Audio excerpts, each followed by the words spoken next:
नमस्कार. महिन्यापूर्वीच केला होता रस्ता, पण तत्पूर्वीच पावसाने गेला धुवून. असं डांबरीकरण तुम्ही कुठेच पाहिलं नसेल.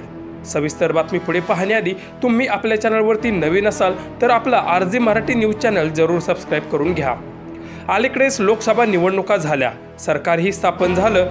तत्पूर्वीच निवडणुकीच्या तोंडावर थोडीफार महागाई कमी केली, मतदारांचे पाय धरले, तर कुठे रस्तेही तयार केले. भले ते निकृष्ट दर्जाचे का असेना, पण ते बनवले. गेल्या आठवड्यात पावसाने जोर धरल्यामुळे बनवलेले रस्ते मात्र त्याच पावसात उकडूनही गेले आणि राजकारण्यांची दिखाऊगिरी जनतेसमोर उघडी पडली. हे डांबरीकरण जे दिसत आहे ते सोलापूरमधील असून कॉन्ट्रॅक्टरने किती निकृष्ट दर्जाचं काम केलं आहे ते तुम्ही पाहू शकता. आता याला जबाबदार नक्की कोण आहे असा जनतेच्या मनात प्रश्न निर्माण झाला आहे.